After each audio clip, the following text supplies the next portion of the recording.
Table unpredictable. আজকের যে Kolkata football লিগে যে ম্যাচটা হয়ে গেল ইস্ট বেঙ্গলের বনাম কালীঘাট স্পোর্টস লাভার্স অ্যাসোসিয়েশন, সেই ম্যাচটা সংক্রান্ত একটু আলোচনা করব। তো এইটা কিন্তু ঠিক প্রথাগত যে ম্যাচ রিভিউ সেরকম কিছু নয়, কিছুটা ম্যাচ নিয়ে আলোচনা, কিছুটা আরও আনুষঙ্গিক কিছু বিষয় নিয়ে আলোচনা করব। তো প্রথমেই আমি আসি শ্যামল বেসরার কথায়, কারণ আমি কয়েকদিন আগে একটা বক্তব্য রেখেছিলাম, সেখানে বলেছিলাম যে বিগত একটা কলকাতা ফুটবল লিগের ম্যাচে যখন শ্যামল বেসরাকে নামানো হয়েছিল পরিবর্তন হিসেবে, তো শ্যামল বেসরার মধ্যে কেমন যেন একটা ছুঁচোবাজির মতন সারাক্ষণ একই প্যাটার্নে খেলে গিয়েছিল। তো সেইটা ম্যাচটা দেখে আমাকে বলেছিল আমার পরিচিত এক ইস্টবেঙ্গল ফ্যান, যিনি আমেরিকাতে থাকেন এবং খুব ক্লোজলি ফলো করে ইস্টবেঙ্গলকে, যে শ্যামলের মধ্যে কিন্তু একটু ভেরিয়েশন দরকার। তো আজকে শ্যামল কিন্তু গোটা দ্বিতীয়ার্ধটা খেললো, শুরু থেকেই খেললো।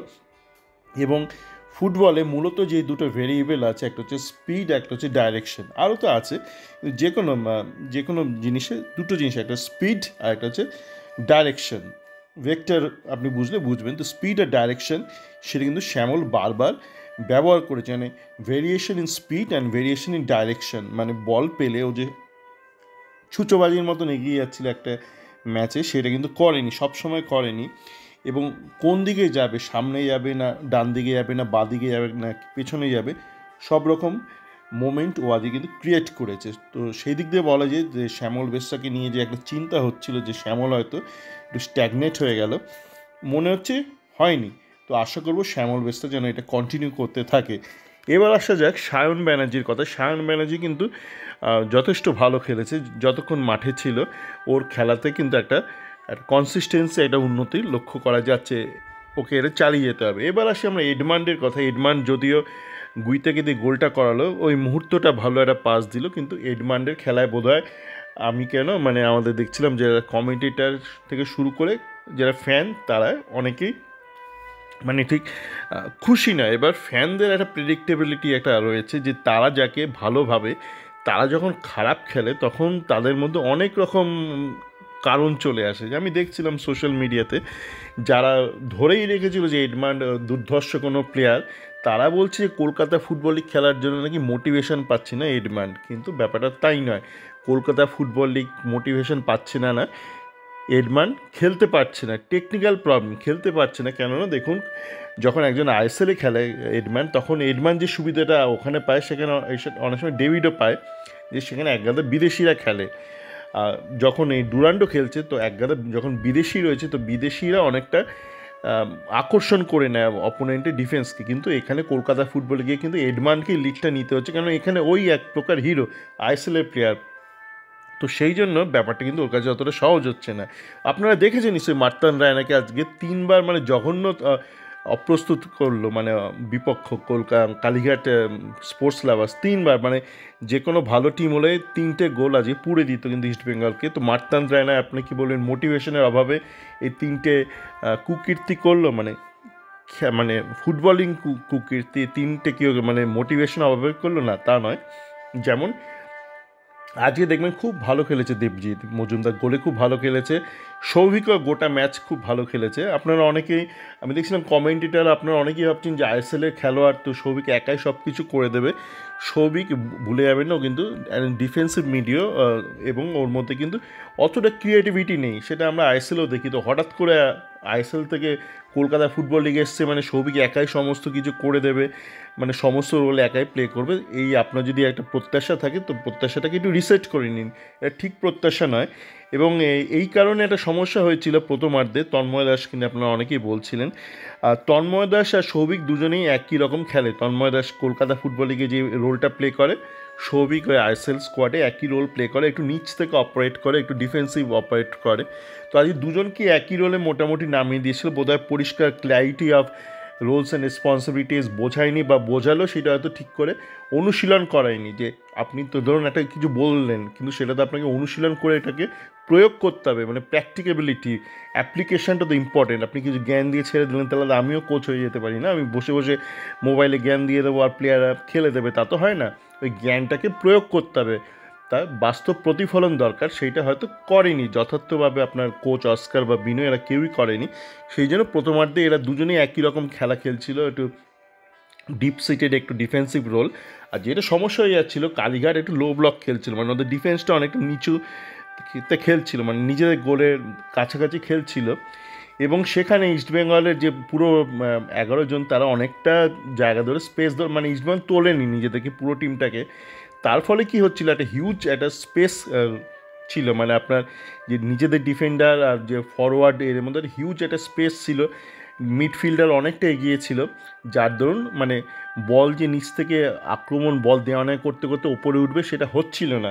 এটা টেকনিক্যাল একটা সমস্যা, এটা কোচের সমস্যা, যে কোচ এটাকে অনুশীলন করায়নি, বা এরকম পরিস্থিতিতে যখন বিপক্ষ টিম আপনার লো ব্লক খেলবে আপনাকে কী করতে হবে সেটা শেখায়নি। প্রথমত তো আমরা তার প্রতিফলন দেখলাম না। এবং যেটা আরও দরকার সেটা হচ্ছে, যখন আপনার অপোনেন্ট একটা লো ব্লক খেলবে, একে অপরে খুব কাছাকাছি দাঁড়িয়ে থাকবে তাদের প্লেয়াররা, তখন আপনাকে কিন্তু খুব র্যাপিড পাস খেলতে হবে। তো আপনার এই কুইক পাসিংটা হচ্ছিল না প্রথমার্ধে। আপনারা দেখবেন যে গুইতে বলে যে ছেলেটা আছে, ওর পাস মানে মনে হয় কবে পৌঁছাবে জানি না, তার গন্তব্যে কবে পৌঁছাবে আমরা জানি না। যেমন মনে হয় যেন স্পিড পোস্ট আর রেজিস্টার্ড পোস্ট এক হয়ে গিয়ে, মানে কি একটা এখন তৈরি হয়েছে দেখলাম ভারতে, একটা বড় বড় একটা বেরিয়েছে, এক হয়ে গেছে। মনে হয় রেজিস্টার্ড পোস্টের যে টাকাটা ও বাড়িয়ে দিয়েছে, স্পিড পোস্ট করে দিয়েছে কি। তো এই জিনিসটা কিন্তু গুইতের মধ্যে একটা সমস্যা আছে, খুব মানে স্লো, এবং পাসিংও ভীষণ স্লো। তো আপনাকে এত স্লো পাস আপনি যদি এক্সচেঞ্জ করেন, আপনার অপোনেন্ট যদি লো ব্লক খেলে, আপনি কোনো দিনই ডিফেন্সটা ভাঙতে পারবেন না। এটা কিন্তু ইস্টবেঙ্গলের সিনিয়র টিমের একটা সমস্যা আছে। আপনারা অনেকেই বলছেন না যে এই ক্রিয়েটিভিটি ওই ক্রিয়েটিভিটি, আপনারা বারবার ভুলে যাচ্ছেন যে অস্কারের মধ্যে কিন্তু একটা প্রবলেম আছে। ওর টিমের যে গেম হয় তার মধ্যে ক্রিয়েটিভিটির অভাব থাকে। ও পুরোটাই মানে একক, মানে ইন্ডিভিজুয়াল প্লেয়ারদের ক্রিয়েটিভিটির ওপর ডিপেন্ডেন্ট। এই যে টিম একটা কম্পোজিশন করবে, বল এক্সচেঞ্জ দেওয়া নেওয়া, ডাইরেকশন বদল করবে, এইটা কিন্তু নেই। এই সমস্যাটা আপনার সিনিয়র টিমেও শুধু না, আপনার এই কলকাতা ফুটবল লিগের টিমটাতেও রয়েছে। তো এবার আসা যাক আমাদের যে দ্বিতীয়ার্ধে যে খেলাটা হলো। দ্বিতীয়ার্ধে শ্যামল ব্যস্ত নামার পর একটা একটা একটা থ্রাস্ট শুরু হলো। এবং এবার আসা যাক যে দুটো সাইড ব্যাকের মানে এ তো সুমন মোটামুটি খুব একটা খারাপ খেলেনি। আপনার যে আরেকটা যে সাইড ব্যাক রয়েছে আপনার বিক্রম প্রধান খুব একটা খারাপ খেলেনি, মোটামুটি স্ট্যান্ডার্ড খেলেছে, ভালো একটা কনসিস্টেন্সি আমরা লক্ষ্য করছি ওর খেলায়। কিন্তু বিক্রম প্রধানকে একটা জিনিসেরও নজর দিতে হবে, সেটা হচ্ছে ও যখন ক্রসগুলো করছে, ও ক্রসে কিন্তু খুব একটা পাওয়ার থাকছে না। মানে ও তো যদি ওর লক্ষ্য থাকে যে শুধু কলকাতা ফুটবল লিগ খেলে জীবনটা শেষ করবে, তাহলে ঠিক আছে। কিন্তু ওকে যদি আপনার আইএসএল খেলতে হয়, বা আইএসএল হবে কিনা আমরা আদৌ জানি না, যে টায়ার 1 যে লিগ হবে সেটা যদি খেলতে হয়, তাহলে ওকে কিন্তু আরও স্পিড বাড়াতে হবে। মানে যে ও ক্রসগুলো করছে তার স্পিড আরও বাড়াতে হবে। এবার স্পিডের ব্যাপার আসি, আর একটা ছেলের কথায় আমরা আসি, তার নাম হচ্ছে আমাদের এই দাঁড়ান হঠাৎ করে নামটা ভুলে যাচ্ছি, বিজয় মুর্মুকে এত অল্প অল্প নামায় যে নামটাই মাঝে মধ্যে ভুলে যায়। তো বিজয় মুর্মুকে এ সম্পর্কে একটা জিনিস বলবো, বিজয় মুর্মু সম্পর্কে বহু আগে যেই ইস্টবেঙ্গল ফ্যান আমাকে বলেছিল যে শ্যামল বেসরাকে কিন্তু একটু ভেরিয়েশন আনতে হবে খেলায়, সে একটা বলেছিল বিজয় মুর্মুর একটা ম্যাচের একটা ক্লিপিং দেখে, একটা বোধহয় রায়গঞ্জে না কোথায় খেলছিল, যে বিজয় মুর্মু কিন্তু যে স্ট্রোকগুলো, যে বলের যে স্ট্রোক, সেই স্ট্রোকগুলো একটু লম্বা স্ট্রোক, শর্ট স্ট্রোক ওকে নিয়ে আসতে হবে। সেই সমস্যাটা কিন্তু এখনও রয়েছে বিজয় মুর্মুর মধ্যে। তো আমি বলবো বিজয় মুর্মুকে হয় ঠিক করতে ও আইএসএলের জন্য এগোবে, নাকি ও এই মানে গ্রাম বাংলার খেলাতে মনোনিবেশ করবে, বা কলকাতা ফুটবল লিগে ওকে যদি আইএসএলের জন্য বা পরবর্তী ধাপের জন্য যেতে হয়, দুটো জিনিসের উপর ওকে কিন্তু অবিলম্বে নজর দিতে হবে। একটা হচ্ছে লো স্ট্রোক, মানে শর্ট স্ট্রোক বলা উচিত, শর্ট স্ট্রোক, এবং আরেকটা হচ্ছে যে ক্রস। ও যে ক্রস করে, ক্রসে কিন্তু ওর পাওয়ার আনতে গিয়ে কোনো ডাইরেকশন থাকে না। এবার আপনি যদি পাওয়ার নিয়ে কম্প্রোমাইজ করেন এবং ডাইরেকশন নিয়ে আসেন, তো ওইটা অনেকটা বিক্রম প্রধান টাইপ ক্রস হয়ে যাবে।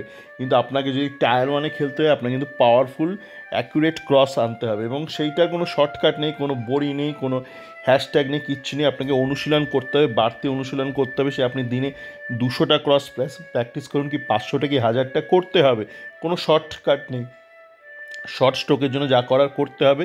বিজয় মুর্মু যদি মনে করে এগুলো করবে না, তাহলে মনে হয় ওর ইস্টবেঙ্গল ছেড়ে দেওয়া উচিত, বা ইস্টবেঙ্গলের উচিত বিজয় মুর্মুকে ছেড়ে দেওয়া। কেন কোনো এগোনোর লক্ষণ নেই যদি না এই দুটো সমস্যা বিজয় মুর্মু সমাধান করে। সায়ন কিন্তু অনেক উন্নতি করেছে, সায়ন বাড়তি অনুশীলন করে উন্নতি করছে, বা বিজয় মুর্মু করছে কি করছে না আমরা জানি না, কিন্তু বিজয় মুর্মুর মধ্যে কিন্তু এই টেকনিক্যাল এই দুটো ত্রুটি রয়েছে, যে ওর শর্ট স্ট্রোক নেই এবং ওর যে ক্রস তাতে পাওয়ার আছে, কোনো ডাইরেকশন নেই। আপনার বিক্রম প্রধানের ক্রসে ডাইরেকশন আছে, কোনো পাওয়ার নেই। এগুলো নিয়ে কিন্তু কাজ করতে হবে এদেরকে। এবং গোলে আজকে দেবজিৎকে রেখে খুবই ভালো করেছে, কারণ আজকে দেবজিৎ অনেকবার এগিয়ে এসছে। দেবজিৎ একবার দ্বিতীয় হলুদ কার্ড খেলেও খেতে পারতো প্রথমার্ধে, সেক্ষেত্রে লাল কার্ড হয়ে যেত। কিন্তু ঘটনা হচ্ছে এই মার্তান মার্কা যে ছেলেটা খেললো মাঝখানে, দেবজিতেরও কিছু করার নেই। তবে এই আপনার কলকাতা ফুটবল লিগে অনেকেই দেখি বলছেন যে কেন সিনিয়ররা খেলছে, কেন খেলবে না, মানে আপনারা মানে আইএসএলের মতন করে দিতে চান কলকাতা ফুটবল লিগটাকে।